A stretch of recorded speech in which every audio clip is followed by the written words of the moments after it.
हे guys, very good morning. हमने exercise number 6.2 start किया था। हमने question number first, second, third complete कर लिया था गाइस। आज हम फोर्थ, फिफ्थ, सिक्स कंप्लीट करेंगे। इसके बाद ये हमारा लेसन कंप्लीट हो जाएगा। तो लॉकडाउन के टाइम पे हमने लेसन नंबर फिफ्थ भी कंप्लीट कर लिया, आज सिक्स भी कंप्लीट कर लेंगे। तो आउट ऑफ 7 लेसन हमने 2 लेसन कंप्लीट कर लिया, मतलब आज हो जाएगा। तो इसके बाद अब हमें क्या करना है, हो सकता है कि मैं कंस्ट्रक्शन पे जाने वाला था बट मेरे पास इंस्ट्रूमेंट नहीं मिला कंस्ट्रक्शन का, तो मैं हो सकता है कि लेसन नंबर फर्स्ट पे आ जाऊँ, नहीं तो लेसन नंबर फर्स्ट और सेकंड में करा दूंगा, फिर हम फिफ्थ पे जाएंगे। तो ऐसे टोटल हमारे 1-2 महीने के अंदर टोटल 5 लेसन हो जाएंगे। तो और अच्छे से फिर इसके बाद हम प्रॉब्लम सेट पे जाएंगे और हम सॉल्व एग्जाम्पल भी सॉल्व करेंगे गाइस। हम हर एक चीज़ सॉल्व करेंगे, हर एक जितना भी बुक्स के अंदर क्वेश्चन है हमें सब सॉल्व करना है, तो जाके हमें मार्क्स मिलेगा। तो आप भी अगर अभी भी आपने अगर बुक नहीं लिया होगा तो बुक ले लो, बस मेरा वीडियो मत देखो, बुक भी ले लो और साथ में पेन ले लो। और चलो अब हम चलते हैं आगे, सॉल्व करते हैं। देखो गाइस, उस दिन मैंने जैसे आपको कराया था question number first, second, third, थोड़ा सा इसमें लिखने का पार्ट ज़्यादा है, थोड़ा आपको एडजस्ट करना पड़ेगा, प्रैक्टिस करना है। ज़्यादा ऐसे कुछ तो है नहीं लिखने को, आपको ऐसा लगता है बट ऐसा कुछ है नहीं लिखने को। अगर आपने अच्छे से प्रैक्टिस किया, बार बार 1-2 बार इसे अच्छे से लिख लिया तो अपने आप आपको आ जाएगा, पर 1-2 बार आपको लिखना तो पड़ेगा। तो गाइस देखो यहाँ पे नेक्स्ट क्वेश्चन क्या है आपका। 2 poles of height 18 meter and 7 meter are erected on a ground. 2 pole है, एक का जो हाइट है वो कितना है, 18 मीटर है, मतलब पहले वाले पोल का हाइट जो है ज़्यादा है और दूसरे वाले पोल का जो हाइट है वो कितना है, 7 मीटर है। ठीक है, थोड़ा सा मेरा पोल टेढ़ा दिख रहा होगा तो सॉरी उसके लिए, फिर से बना देता हूँ, पोल पर सीधा ही रहेगा। ओके, यहाँ से आपने 2 पोल बनाए। 2 पोल बनाने के बाद एक का हाइट कितना था, 18 मीटर और दूसरे का हाइट कितना है, 7 मीटर। तो गाइस यहाँ पे आपने लिख दिया 18 मीटर और 7 मीटर। अच्छे से आप ध्यान देते जाओ, समझ में आएगा। Then the length of the wire fastener at their top is in 22 metre. यहाँ से इसके टॉप पे एक वायर बांधा गया है और वायर कितना है, वो 22 मीटर है। तो गाइस देखो यहाँ से यहाँ पे एक वायर बांध रहा हूँ, माना ये वायर कितना है, 22 मीटर। ओके, तो वायर भी हो गया। अब देखो नेक्स्ट क्वेश्चन, आपको देखो मैं कैसे कैसे डायग्राम ड्रॉ कर रहा हूँ, आपको सीखना है। फिर मैं क्या करूंगा, the length of the wire, हाँ हो गया, find the angle made by the wire with the horizontal. Okay, suppose ये वायर है, तो ये हॉरिजॉन्टल से कितने का एंगल बना रहा है ये आपको बताना है। अब हॉरिजॉन्टल यहाँ पे होता है, बट यहाँ से एंगल हमारा एंगल का वायर यहाँ पे और हॉरिजॉन्टल यहाँ पे है। आप सोचोगे कि ग्राउंड यहाँ पे, तो कैसे एंगल निकालेंगे। तो गाइस आपको जहाँ पे भी आपका वायर एंड हो रहा है वहां पे आपको एक परपेंडिकुलर लाइन ड्रॉ करना पड़ेगा और वही आपका क्या है, यहाँ पे हॉरिजॉन्टल है। तो गाइस यहाँ पे जो एंगल होगा ये आपको क्या करना है, फाइंड आउट करना है। यही एंगल आपको फाइंड आउट करना है और आपने ये लाइन ड्रॉ किया और जस्ट आप इसे भी कंप्लीट कर लो। ओके, तो यहाँ पे मैं नेमिंग दे रहा हूँ ABCDE। सेम यहाँ पे अगर आपको 90 लेना है तो ले लो कि पोल स्ट्रेट ही होगा, अज्यूम करेंगे हम पोल यहाँ पे स्ट्रेट हो। तो गाइस यहाँ पे अब हम सम सॉल्व करते हैं।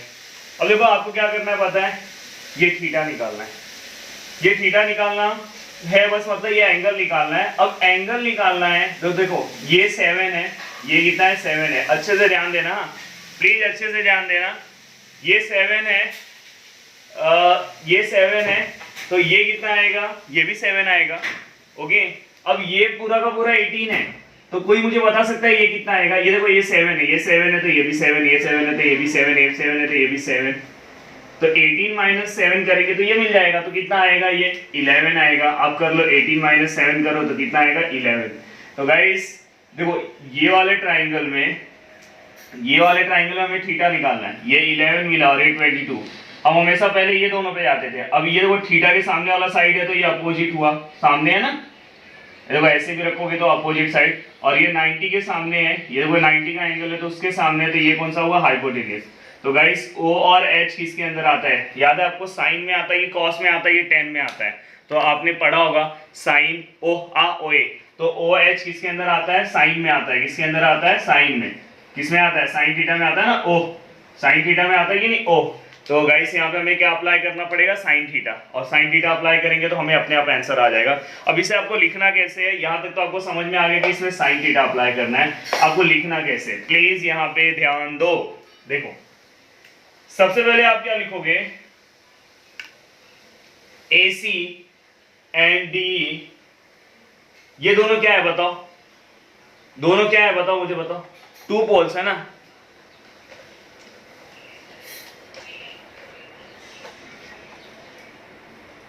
segment sorry let segment AC and segment DE represent the height of 2 poles। चाहिए तो आप यहाँ पे रिस्पेक्ट ओके, तो हमने यहाँ पे लिखा कि let segment AC and DE represent the height of the 2 poles respective. तो यहाँ पे हमने यहाँ पे लिखा कि 2 पोल्स हैं और दोनों AC पहले वाले पोल की जो हाइट है वो रिप्रेजेंट कर रहा है और ये दूसरे वाले पोल का क्या कर रहा है, हाइट क्या कर रहा है, रिप्रेजेंट कर रहा है। पहला स्टेटमेंट हो गया। देन सेकंड स्टेटमेंट हम क्या लिखेंगे, ये जैसे ही हो गया 2 पोल्स का हाइट रिप्रेजेंट कर रहा है, पोल्स का हाइट रिप्रेजेंट कर रहा है। देन आपको पता है ना AE क्या रिप्रेजेंट कर रहा है, then segment AE okay, then segment AE क्या रिप्रेजेंट कर रहा है, लेंथ ऑफ द वायर, क्या लेंथ ऑफ द वायर, क्या length of the wire okay. Then अगर चाहिए तो यहाँ पे आप लिख सकते हो कि AC का जो वैल्यू है कितना है, AC का वैल्यू कितना है 18 मीटर। देन DE का जो वैल्यू है कितना है, DE का वैल्यू कितना है 7 मीटर, और बाद में हमने क्या निकाला AE का वैल्यू कितना है 22 मीटर। अगर आपको ऐसे लिखना है तो आपने ऐसा यहाँ पे मेंशन कर दिया ओके। ये होने के बाद ये 18 अच्छे से लिख दो, ये 18 पूरा है हाँ। ये होने के बाद अब आपको क्या करना है पता है, ये एंगल ले लो, यहाँ पे कंसिडर करो wire, the wire makes angle, let लेना पड़ेगा, let wire make angle of theta with horizontal, with horizontal okay guys. जिसको ये लिखने नहीं आ रहा होगा, देखो पहला तो इजी है, आप लिख सकते हो डायरेक्ट ऐसे लिख दो AC and DE are 2 poles. बाद में आप क्या लिखोगे पता है, AE represent the length of the wire. बाद में आप क्या लिखोगे, अगर आपको नहीं आता तो डायरेक्ट आप इसे लेट एंगल थीटा लिख दो। हाँ डायरेक्ट मैं यहाँ पे जो लिख रहा हूँ, यहाँ पे एंगल देखो, यहाँ पे लिख रहा हूँ angle AEB which is equal to theta. आप डायरेक्ट यहाँ पे कंसिडर करके भी आप लिख सकते हो। मैंने यहाँ पे क्या लिखा, let wire make an angle of theta, make an angle of theta with horizontal, मैंने यहाँ पे हॉरिजेंटल। और चाहिए तो आप यहाँ पे इसके पहले लिख दो ड्रॉ, ये हमने ड्रॉ किया है ना, draw EB perpendicular to, EB perpendicular to किसके ऊपर परपेंडिकुलर है, AC के ऊपर। देखो ये सब थोड़ा सा आप लिख लोगे तो आपको मार्क्स अच्छे मिलेंगे, बट इसका कोई आपको एक्स्ट्रा मार्क्स नहीं मिलने वाला है, बट ये आपने सिस्टमैटिक सब लिखा। अब मेन आंसर के ऊपर आप आ रहे हो, देखो आपको ईस्ट ट्रायंगल में जाना है तो आपको AB का वैल्यू निकालना है। किसका वैल्यू निकालना है, AB का। AB का वैल्यू आप कैसे निकालोगे, तो AB किसके अंदर है, इसमें बड़ा वाला कौन सा है, AC है। बड़ा वाला कौन सा है, AC। तो यहाँ पे मैं लिख रहा हूँ AC इक्वल टू, AC के अंदर कौन आएगा, AC के अंदर क्या आ रहा है, हाँ उसके पहले मुझे ये रेक्टेंगल प्रूफ करना पड़ेगा, क्योंकि ये 7 है तो ये भी 7 है ना, तो इसे रेक्टेंगल प्रूफ कर दो। मैं डायरेक्ट लिख रहा हूँ पर आपको रेक्टेंगल प्रूफ करना है। यहाँ पे मैं लिख रहा हूँ BCDE is a rectangle okay. ये मैं यहाँ पे रीजन लिख रहा हूँ फिगर, बट आप यहाँ पे अगर प्रूफ करोगे तो अच्छी बात है, इसको 90 बता दो, ये दोनों 90 बता दो, तो रिमेनिंग भी 90 आ जाएगा, तो ये रेक्टेंगल हो जाएगा। तो गाइस अगर यहाँ पे आप प्रूफ करोगे तो अच्छी बात है, करना चाहिए, अगर पर ज्यादा लेंथी हो जाएगा, मैंने बस इतना ही रखा है। ये होने के बाद अब आप क्या करोगे पता है, अगर ये रेक्टेंगल है तो ये दोनों सेम हो जाएगा, तो यहाँ पे ED जो है वो किसको इक्वल हो जाएगा, BC को। ED BC और कितना हो जाएगा दोनों, 7 metre.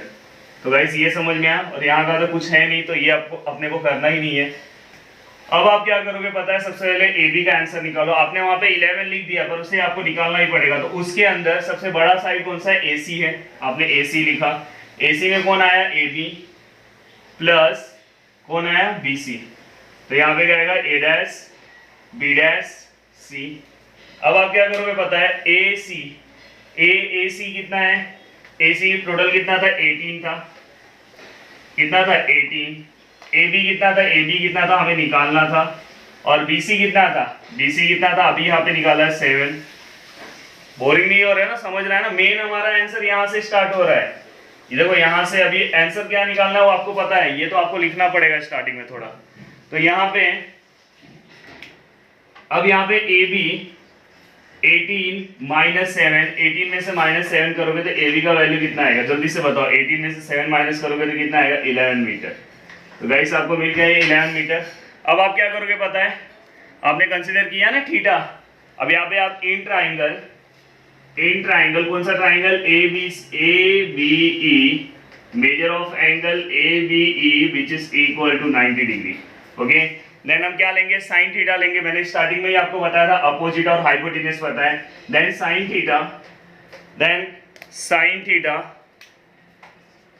Theta which is equal to opposite upon hypotenuse. इसको आप फुल फॉर्म में लिख लेना, या लिख के दे दो, चलो लिख देता हूँ, opposite side upon hypotenuse side. Then sine theta which is equal to, then opposite side क्या है, ए बी है, और हाइपोटेनियस साइड कौन सा है, ए ई है। ओके, देन यहाँ पे sine theta, the value of A B का वैल्यू कितना है 11, ए ई का वैल्यू कितना है 22। ओके, यहाँ तक आपको समझ में आ गया। देन मैं आगे का थोड़ा सा रफ करता हूँ और फिर आप लिखो।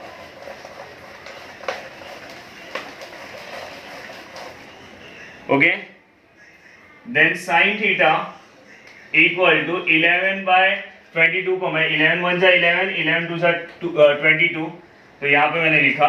देन आप क्या लिखोगे, साइन थीटा इक्वल टू, हाँ 1/2 आया।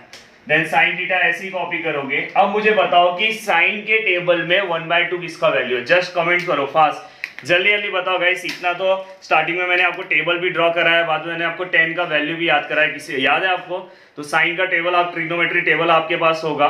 वैसे मैं आपको आगे जाके ट्रिग्नोमेट्री नेक्स्ट मेंसुरेशन लेसन में काम आता है साइन के, तो साइन के जितने भी वैल्यूज हैं मैं आपको याद करा दूंगा। तो यहाँ पे आपको पता होना चाहिए कि ये 30 है। साइन के टेबल में जाके एक बार देखना है यहाँ से, तो किसका वैल्यू है, साइन 30 का। देन ये साइन साइन क्या हो जाएगा, कैंसिल हो जाएगा। देन यहाँ पे कैंसिल मत करना, बस यहाँ पे सोचना कि ये दोनों कैंसिल हो गया। देन यहाँ पे थीटा इक्वल टू कितना है, 30 डिग्री। तो यहाँ पे आप आंसर लास्ट में लिखोगे। आंसर क्या लिखोगे बताओ जल्दी। The wire makes angle of 30 degree with horizontal. क्या लिखोगे, the wire make angle of 30 degree with horizontal. Guys यहाँ पे आपको समझ में आया, आंसर भी मैंने लिख दिया। तो वायर कितने का एंगल बना रहा है, 30 डिग्री का। तो आपने अच्छे से लिखा, बहुत ही सिंपल सा क्वेश्चन है। दिखने में थोड़ा सा ज्यादा लिखना पड़ा, पर क्वेश्चन में ज्यादा कुछ हार्ड नहीं है। बस यहाँ से देखो, मेन क्वेश्चन यहाँ से स्टार्ट था, इतना ही लिखना है, और आगे का तो कहानी लिखना है। कहानी लिखने में तो हम माहिर ही हैं। तो अब हम नेक्स्ट क्वेश्चन पे जाएंगे। जैसे ही ये देखो मेरा वीडियो खत्म होगा ना, आपको क्या करना है पता है, क्वेश्चन को अच्छे से एक एक बार क्या करना है, रीड कर लेना है याद से। एक एक बार क्वेश्चन को आप रीड कर लोगे ना, और फिर अपने से डायग्राम बनाने की कोशिश करोगे ना, तो आपको बहुत ही अच्छे से टॉपिक आ जाएगा। देखो यहाँ पे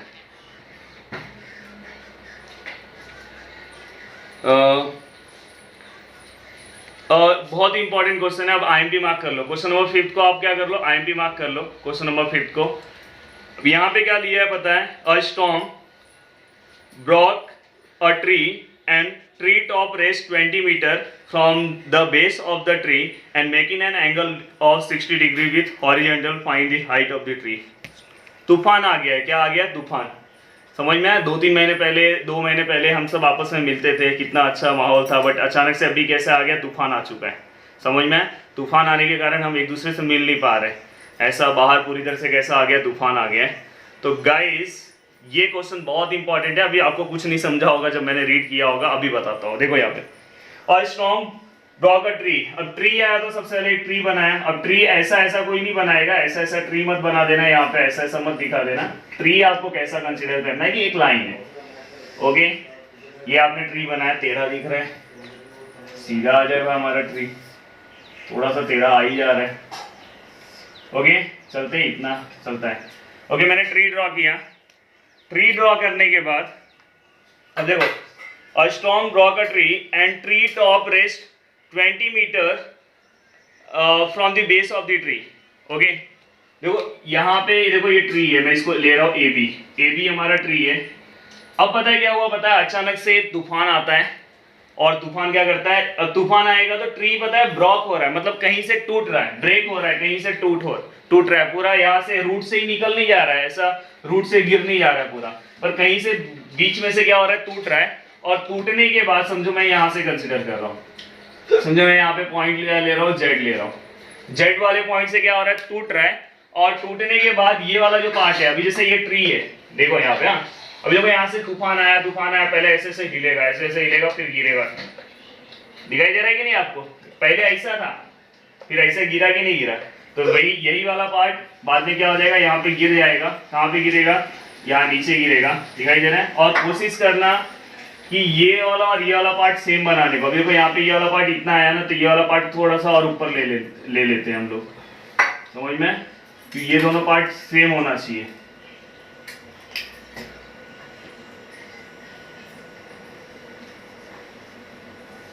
ओके, तो गाइस समझ में आपको, देखो ये ट्री था, अचानक से तूफान आता है तो ट्री का ये जो ऊपर वाला पार्ट है टूट के कहाँ पे गिर जाता है, नीचे गिर जाता है, तो ये टूटा हुआ पार्ट है, दिखाई दे रहा है कि नहीं। और ये पहले ट्री ऐसा था, बाद में ट्री कैसा हो गया, ऐसा हो गया, देखो ऐसा टूट के यहाँ पे गिरा। बट यहाँ पे क्या बोला है कि जो ब्रोकन पार्ट है उसका जो टॉप है, ये टॉप है वो ग्राउंड पे टच हो रहा है, पर वो बेस से कितने डिस्टेंस पे है, 20 मीटर है। आप प्लीज वहां पे अच्छे से देख लो एक बार, वहां पे लिखा हुआ है, देखो वहां पे क्या लिखा हुआ है पता है, a storm broke a tree को ब्रॉक कर दिया है, and broke a tree and rest 20 metre. देखो ट्री टॉप मतलब ट्री टॉप यहाँ पे rest 20 metre from the base of the tree, मतलब कि ये जो ट्री टॉप है वो यहाँ से बेस से कितने मीटर पे, 20 मीटर पे। तो गाइस ये आपको समझ में आया होगा। देन इसके बाद making an angle of 60 degree, वहां पे वो कितने का एंगल बना रहा है, 60 डिग्री का, कितने का एंगल बना रहा है, 60 डिग्री का, मतलब वो जो ट्री का टॉप वाला पोजीशन है गिरा, वो यहाँ पे कितने का एंगल बना रहा है, 60 डिग्री का। And find the height of the tree, अब देखो क्या करना है, हाइट ऑफ द ट्री निकालना है, पूरे ट्री का हाइट। अब देखो गाइस, ये देखो ये पूरा हमें निकालना है, ये तो अपने को मिल जाएगा यहां से कहीं से मिल जाएगा, ये समझ में। बट ये कैसे मिलेगा, यहाँ तो ना तो कोई ट्राइंगल है ना तो कुछ है, बट ये वाला पार्ट इसको इक्वल है ना, तो आप इसका जो आंसर निकालोगे वही इसका आंसर होगा। तो फिर यहाँ पे अगर समझो इसका आंसर 2 आया तो ये भी मतलब 2 हो गया, तो ये दोनों को फिर क्या करोगे आप, प्लस कर दोगे। तो गाइस फिर से बता रहा हूँ, देखो इस ट्राइंगल में पहले आप ये निकालोगे, ये निकालने आएगा ना, देखो ये दोनों साइड लोगे, ये कौन सा साइड हुआ, अपोजिट, और ये कौन सा साइड हुआ, एडजेसेंट, 10 अप्लाई करोगे। फिर बाद में आप ये कैसे निकालोगे, तो आपको क्या करना पता है, फिर इस वाले ट्राइंगल में ये निकालना है, और ये वाला पार्ट इसको इक्वल है क्योंकि यही तो पार्ट टूट के नीचे गिरा है, तो ये दोनों को आप प्लस करोगे तो आपको ट्री का हाइट मिल जाएगा। अब क्या लिखोगे, देखो यहाँ पे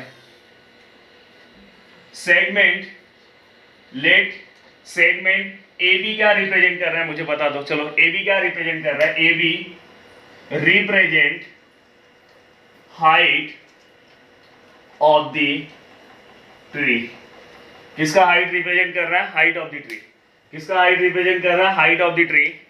देन इसके बाद आप क्या लिखोगे पता है, segment A B represent the height of the tree, ये हो गया। अब इसके बाद पता है क्या आ रहा है कि due to storm tree broke at point Z, कौन से पॉइंट से ब्रॉक हो रहा है, एट पॉइंट जेड, तो यहाँ पे लिखोगे, यहाँ पे क्या लिखोगे, due to storm tree broke at point Z.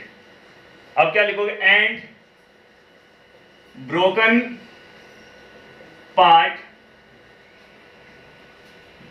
Make angle of 60 degree with ground या तो विथ हॉरिजेंटल। देखो यहां पे मैंने क्या लिखा है, प्लीज आप ध्यान से देख लो। देखो due to storm tree broke at point Z, कहां से ट्री ब्रॉक हुआ है, जेड पॉइंट से, एंड ब्रोकन पार्ट मतलब जो टूटा हुआ पार्ट है make angle of 60 degree with ground, या तो विथ हॉरिजॉन्टल। अभी समझो यहाँ पे मैं सी ले लेता हूँ। ओके, तो गाइस यहाँ तक आपको समझ में, अब मैं ज्यादा इसमें कुछ नहीं लिखूंगा, नहीं तो आपको डिफिकल्ट, आपको यहाँ पे प्रॉब्लम होगा। देखो पहला वाला बहुत इजी है, देखो let segment A B represent the height of the tree. अगर ये आपको आया, अगर आपको कुछ नहीं आता तो आप ये बोल देना कि due to storm tree broke at point Z, बस इतना आप लिख देना आपको अगर नहीं आता। बट यहाँ पे अगर ये लिखोगे तो अच्छा है, due to the storm the tree broke at point Z and broken part make angle of 60 degree with ground. तो यहाँ पे आपने ये लिख दिया। और देखो अभी ये वाला पार्ट और ये वाला पार्ट तो वही है, ये वाला ही पार्ट टूट के नीचे गिरा ना, तो ये दोनों इक्वल होगा। तो यहाँ पे आप याद से लिखना कि AZ which is equal to ZC, ये आप याद से लिखना है, AZ which is equal to ZC, AZ which is equal to ZC। ये देखो ये 6 क्वेश्चन का यही एक डिफिकल्ट क्वेश्चन है। डिफिकल्ट क्यों बोलते पता है, ट्री टूट के गिर जाता है ना, इसलिए। तो यहाँ पे AZ which is equal to ZC। अब देखो आपको कैसे सॉल्व करना है, आपने यहां तक लिखा। अब आप क्या करोगे पता है, इन ट्राइंगल ZBC, यहाँ पे ट्री स्ट्रेट होगा, measure of angle ZBC which is equal to 90। Then क्या अप्लाई करोगे पहले, tan थीटा ना, tan theta which is equal to opposite, opposite क्या है, अपोजिट अपॉन एडजेसेंट। प्लीज इसे पूरे फॉर्म में लिखना। Then tan theta, opposite side कौन सा है, ZB, एडजेसेंट साइड कौन सा है, BC। ओके, देन आपको क्या करना है पता है, tan आपको पता है tan थीटा कितना है, 60 डिग्री। ओके, ZB का वैल्यू कितना है अपने को नहीं पता है, BC का वैल्यू कितना है 20। गाइस tan 60 कितना होता है आपको इसके पहले वाले लेक्चर में बहुत अच्छे तरीके से बताया था मैंने, प्लीज याद करो यार, रिवाइज करो। कितना था, √3, और ये क्या था, ZB अपॉन 20। गाइस तो ये आपको 20 इंटू √3 करोगे, 20 into √3 which is equal to क्या आएगा, ZB। ओके, ये मीटर में है तो यहाँ पे मीटर लिख दो, इक्वल टू क्या आएगा, ZB। अब यहाँ पे आप ये मत बोलना कि सर आप रैशनलाइज द डिनोमिनेटर करो, क्योंकि यहाँ पे √3 ऊपर है। अगर ऐसे रहता तो हम यहाँ पे √3 इंटू √3 करते, तो यहाँ पे रैशनलाइज नहीं होगा। √3 क्या हो सकता है, यहाँ पे मल्टीप्लाई हो सकता है। अगर सम में √3 दिया होगा, तो यहाँ पे सम में दिया है हमें √3, यहाँ पे क्वेश्चन में हमें √3 दिया ही नहीं है, तो मल्टीप्लाई करने की कोई भी जरूरत नहीं है। √3 का वैल्यू अगर आपको क्वेश्चन में दिया होता तो आप वहां पे मल्टीप्लाई करते। तो गाइस अभी हमें ये मिला, अब हमें ये चाहिए, ये कहाँ से मिलेगा, यही है, ये मतलब ये है, तो आप ये निकालो। तो ये निकालने के लिए आप ये दोनों का हेल्प ले सकते हो, या ये दोनों का भी हेल्प ले सकते हो, आपको जिसका लेना है। तो मैं ये ले रहा हूँ, देखो यहाँ पे इन ट्राइंगल, ट्राइंगल तो मैंने लिखा है, अब मैं क्या ले रहा हूँ, साइन थीटा, मैं ये और ये लूंगा, अपोजिट अपॉन यहाँ पे हाइपोटेन्यूज। तो यहाँ पे क्या आएगा, OA, O opposite upon hypotenuse. Full form में लिखना, बार बार बोल रहा हूँ, अपोजिट, अपोजिट साइड कौन सा है, ZB, यहाँ पे हाइपोटेन्यूज कौन सा है बताओ, ZC। The sine theta, sine theta का वैल्यू कितना आएगा बताओ, साइन थीटा कितना है, 60 डिग्री। देन यहाँ पे ZB हमने निकाला है, कितना निकाला है, 20√3। देन यहाँ पे क्या आएगा, ZC। ओके, ZB ZC, इससे कंफ्यूज मत होना। देन यहाँ पे आपको क्या करना है, ZC इक्वल टू, या तो साइन थीटा जैसा लिखा वैसे लिखो। साइन थीटा का साइन 60 कितना होता है, √3 होता है। साइन 60 कितना होता है, सॉरी साइन 60 है, मैं tan 60 का वैल्यू लिख रहा हूँ। साइन 60 कितना होता है, आप जाके वहाँ पे टेबल पे देखो, आपको समझ में आएगा। साइन 60 का वैल्यू कितना होगा, √3/2। आप जाके वहाँ पे देखना, मुझे लगा यहाँ पे 10 है तो मैं 10 का लिख रहा था। तो साइन 60 कितना होता है, √3/2, थोड़ा ध्यान से करो। और यहाँ पे क्या है, 20√3 अपॉन ZC। देखो प्लीज यहाँ पे थोड़ा कैलकुलेशन प्रॉपर करना, अदरवाइज रॉन्ग होगा। अब ये ZC ऊपर ले लो, यहाँ पे आएगा, तो यहाँ पे क्या होगा, 20√3, और ये वाला टर्म यहाँ पे जाएगा, तो ये 2 देखो क्रॉस मल्टीप्लाई नहीं तो कर दो, इजी है। ये देखो ये किसको मल्टीप्लाई होगा, √3 को, ZC किसको मल्टीप्लाई होगा, √3 को, और 20√3 किसको मल्टीप्लाई होगा, 2 को। ओके, देन यहाँ से हमें क्या निकालना है, ZC निकालना है। देन ये 20√3 ऐसे ही रहेगा, और ये √3 नीचे चले जाएगा। अब बताओ कुछ कैंसिल होगा, प्लीज कैलकुलेशन बताओ क्या आएगा, बताओ जल्दी से बताओ, मैं आगे का पार्ट रफ करता हूँ। बोलो जल्दी से बोलो। यहाँ से देखो कुछ हार्ड नहीं है, बस यहाँ पे वैल्यू लिखा है, और आपके लिए मैंने यहाँ पे क्रॉस मल्टीप्लाई कर दिया, ये इजी रहे। देखो ये √3 कैंसिल हो गया। देन ZC का वैल्यू कितना आएगा, 20 × 2 कितना आएगा, 40 मीटर, कितना आया, 40 मीटर। तो जेड सी का वैल्यू कितना है 40 मीटर। बट यहाँ पे मैंने कुछ लिखा था कि ए जेड किसको इक्वल है जेड सी को। बट यहाँ पे आप क्या लिखोगे A Z which is equal to Z C, वहां पे लिखना from 1 which is equal to 40 metre. Guys ये हो गया आपका कंप्लीट हो गया कि नहीं। अब आपको क्या निकालना है हाइट ऑफ द ट्री। क्या निकालना है height of the tree. Height of the tree, height of the tree. कौन सा हाइट क्या आएगा, पूरे हाइट क्या आएगा ए बी, पर ए बी के अंदर कौन प्लस है ए जेड प्लस कौन है जेड बी। ओके, पर आपको पता है ए जेड जो है वो किसको इक्वल है, या तो आप डायरेक्ट भी लिख सकते हैं, यहाँ पे मैंने इक्वल बता ही दिया। तो ए जेड का वैल्यू कितना है 40 एंड जेड बी का वैल्यू कितना है 20√3। तो गाइज यहाँ पे आपको समझ में आया। देन ये भी हमारा आंसर आप रख सकते हो।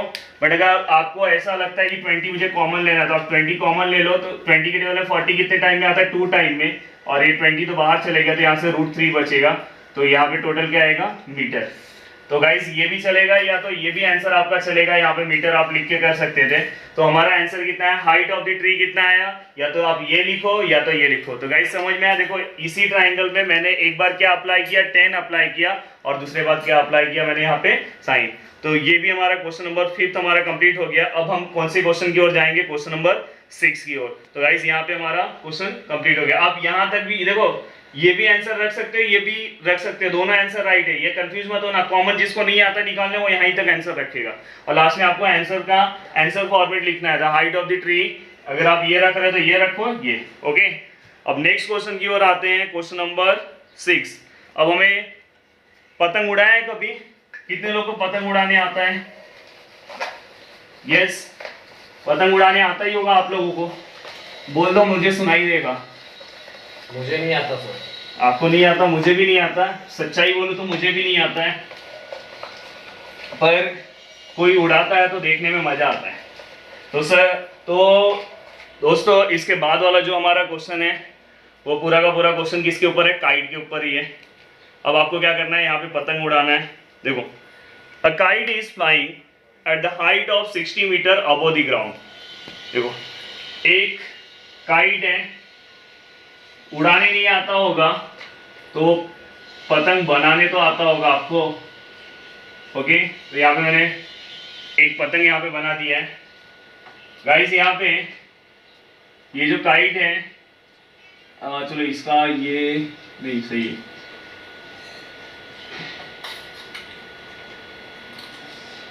पतंग जो है वो कितने, ऐसे आपको बनाना नहीं है एग्जाम में, अगर आपने बनाया तो भी चलेगा पर बनाना मत। पतंग जो है वो कितने हाइट पे उड़ रहा है 60 मीटर अबव द ग्राउंड, पर kite is flying 60 metre above the ground. तो यहाँ पे 60 मीटर आएगा, मतलब यहाँ पे ग्राउंड से 60 मीटर अबव पे क्या हो रहा है, काइट क्या हो रहा है, फ्लाई हो रहा है। देन क्या आएगा पता है, the string attach to the kite is tie at the ground. जो स्ट्रिंग है, अब सोचो कहीं पतंग ऐसे सीधा उड़ता है क्या, पतंग ऐसे टेढ़ा जाता है ना, तो यहाँ से एक स्ट्रिंग आया होगा, एक स्ट्रिंग आया होगा, वो ग्राउंड पे क्या किया है, टाई किया गया है। ग्राउंड पे क्या किया है, टाई किया गया। तो मतलब स्ट्रिंग ये हो गया, रस्सी, बाद में क्या बोलते हैं उसको, मांझा क्या तो बोलते हैं ना, क्या बोलते हैं उसको, क्या पतंग की रस्सी को कुछ बोलते हैं ना, मांझा। मांझा, मांझा। तो it makes an angle of 60 degree with the ground. ये जो रस्सी है, ये जो रस्सी है ना, मतलब जो आपका मांझा यहाँ से आया, मांझा ने कितने का एंगल बनाया यहाँ पे, ग्राउंड से 60 डिग्री का। मतलब ऐसा रस्सी बहुत सारे लोग ऐसे पकड़े रहते हैं ना, ऐसे ऐसे करते रहते हैं, ऐसे ऐसे और ऐसे पकड़ते रहते हैं। तो ये क्या हो गया आपका, यहाँ पे एंगल कितने का बना रहा है, 60 डिग्री का। Okay, next, assuming that the string is straight. हाँ, एक और क्वेश्चन, ये जो स्ट्रिंग है आपका, जो स्ट्रिंग है पूरा का अज्यूम करोगे पूरा का पूरा स्ट्रेट है, बीच में कहीं पे भी वो ऐसे कर्व नहीं हुआ है, बीच में कुछ एंगल, मतलब बीच में कहीं पे पूरा का पूरा स्ट्रिंग कैसा आपका स्ट्रेट है, ऐसा कंसीडर करने बोला है।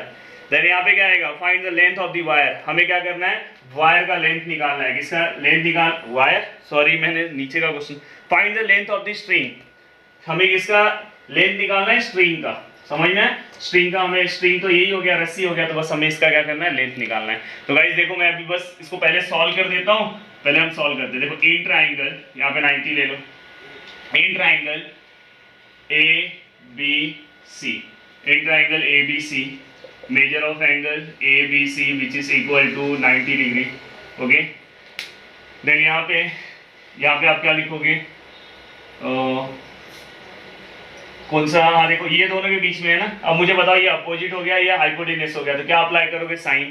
तो यहाँ पे क्या आएगा, sine theta which is equal to sine theta which is equal to sine theta which is equal to क्या आएगा बोलो, अपोजिट अपॉन हाइपोटेन्यूस। इसे अच्छे से लिखना आप। Then sine theta which is equal to opposite, opposite कौन सा आएगा, साइड कौन सा आएगा, A B, and hypotenuse side कौन सा आएगा, A C. Then sine theta which is equal to A B का वैल्यू कितना है 60 एंड ए सी का वैल्यू कितना है, ए सी का वैल्यू अपने को फाइंड आउट करना है, और यहाँ पे साइन थीटा का ही वैल्यू लिख दो, साइन 60 ना, ओके। देन ये होने के बाद साइन 60 कितना आएगा, √3/2, ओके। देन यहाँ पे गया 60 और यहाँ पे गया ए सी, ओके। देन ए सी यहाँ पे आएगा, देखो फिर से वैसे ही क्रॉस मल्टीप्लाई करो इंटू √3 और 60 × 2, ये आपको इजी पड़ेगा। देन यहाँ से आपको क्या करना है, ए सी निकालना है, तो ए सी रहेगा यहाँ पे क्या आएगा 60 × 2, √3 यहाँ पे नीचे आ जाएगा। तो गाइस ए सी यहाँ पे कितना होगा 120/√3। अब आपको पता होना चाहिए कि जब भी नीचे √3 आता है तो हमें क्या करना रहता है, रैशनलाइज द डिनोमिनेटर। तो यहाँ पे रैशनलाइज द डिनोमिनेटर कर दो, 120/√3 है, तो यहाँ पे क्या आएगा √3 × √3 यहाँ पे लिखना है, रैशनलाइज द डिनोमिनेटर। देन देखो ए सी इक्वल टू क्या आएगा 120, क्या आएगा बोलो 120, यहाँ पे √3 आएगा, और ये √3 क्या हो जाएगा 3 हो जाएगा, बाद में 3 के टेबल 12 कितने टाइम में आता है 4 टाइम, तो ए सी इक्वल टू क्या आएगा 40√3। तो गाइस इतना भी आपका आंसर राइट है, बट आपके क्वेश्चन में √3 का वैल्यू दिया हुआ है, √3 का आपके क्वेश्चन में वैल्यू क्या दिया है 1.73, तो आपको मल्टीप्लाई करना पड़ेगा। देन ए सी 40 × 1.73, देन ए सी का आपको यहाँ पे आंसर मिलेगा। गाइस आता है कि नहीं मल्टीप्लाई करने, चलो मैं मल्टीप्लाई भी आपको दिखा देता हूँ। 1.73 पॉइंट मत लो इंटू 40, 0 0 0, 4 3 जा 12, 1 4 7 जा 28 और 9, 4 1 जा 4 और 6, तो यहाँ पे 0 2 9, ओके। तो यहाँ पे आंसर कितना है 6920, और यहाँ पे क्या आएगा पॉइंट, क्या 2 नंबर है तो पीछे से 2 नंबर के बाद पॉइंट और मीटर। तो गाइज यहाँ पे हमें क्या पूछा था, एसी हमें क्या पूछा था यहाँ पे, find the length of the string. मैंने गलती से वहाँ पे वायर बोला था, फिर मैंने करेक्ट करके आपको बताया कि string, find the length of the string. तो लेंथ ऑफ द स्ट्रिंग का हमारा आंसर कितना है 69.20, तो हमारा ये आंसर आया। अब आपको क्या करना है पता है, ये तो आपका आंसर का पार्ट हो गया, अब आपको स्टार्टिंग में भी तो कुछ लिखना पड़ेगा।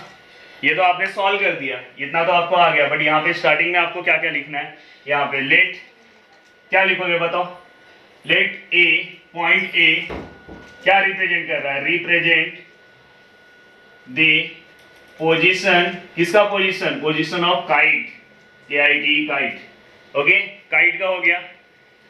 देन आपको पता है AC represent the length of the string, क्या करोगे, segment AC represent the length of the string, आप लिख लेना।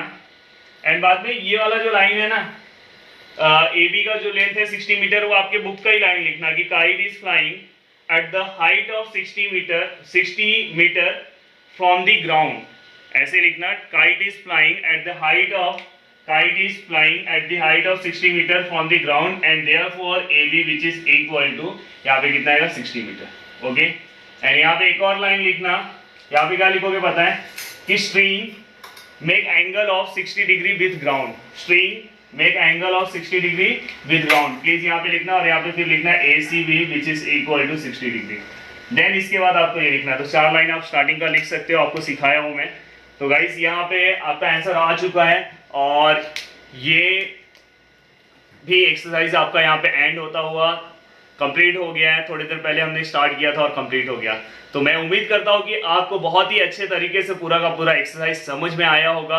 प्लीज़ इसे आप 1 टाइम 2 टाइम 3 टाइम अच्छे से प्रैक्टिस करना, पता है वैसे तो होमवर्क आपको पता ही है, जो प्रैक्टिस करने का होमवर्क मिलेगा वो तो आपको करना ही है। और प्लीज़ जल्दी सब कुछ अच्छा हो जाएगा, जल्दी सब कंडीशन अच्छा हो जाएगा, तो प्लीज़ आप घर पे स्टडी करो, नहीं तो बाद में आपके माइंड पे बहुत बड़ा स्ट्रेस आएगा, समझ में। तो सब कुछ सही होने वाला है, बट आप घर पे अभी स्टडी नहीं करोगे तो बाद में बहुत दिन तक प्रॉब्लम में रहोगे। तो प्लीज़ अभी स्टडी करते जाओ, फिर बाद में अगर जैसे ही सब कुछ सही हो गया तो आपको बहुत कुछ सीखने का। 2 लेसन कंप्लीट करा दिया हूँ, lesson number 5 and lesson number 6। अब गाइस देखते हैं नेक्स्ट लेसन कौन सा है। पहले वो साइंस का एक लेसन जो बाकी है वो कंप्लीट कराऊंगा, थोड़ा सा पार्ट बाकी है लास्ट का, बहुत ही इंपॉर्टेंट है, वो कंप्लीट कराऊंगा, फिर हम ज्योमेट्री का एक नया लेसन स्टार्ट करेंगे। तो आप घर पे रहो और अच्छे से पढ़ाई करो। और एक और बात ध्यान से सुन लो कि अगर वीडियो को लाइक नहीं किया हुआ तो प्लीज़ लाइक कर दो, लाइक कर दो वीडियो को। और अगर वीडियो आपको कैसा लगा ट्रिग्नोमेट्रिक लेसन, क्योंकि आज लेसन कंप्लीट हो गया, स्टार्टिंग में कैसा लग रहा था, नाम जब सुन रहे थे कितना इजी लेसन अभी आपको लगा होगा। इसमें लिखने के पार्ट से मत डरना, बस सॉल्व करने वाला प्रैक्टिस अच्छे से करना। तो वीडियो के नीचे आप क्या करो, कमेंट्स करो कि कैसा लगा आपको ट्रिग्नोमेट्री, और जितना हो सके उतना आप ट्रिग्नोमेट्री के तो वीडियोस आ चुके हैं आपके पास, शेयर करो लोगों के पास जिनको चाहिए, उनको पता चले या उन्हें सीखने को मिले। और अगर आपने अभी भी अगर चैनल को सब्सक्राइब नहीं किया है तो प्लीज़ चैनल को सब्सक्राइब कर दो, और प्लीज़ घर पे बैठ के पढ़ाई करो और मज़े से मस्ती करो। Thank you.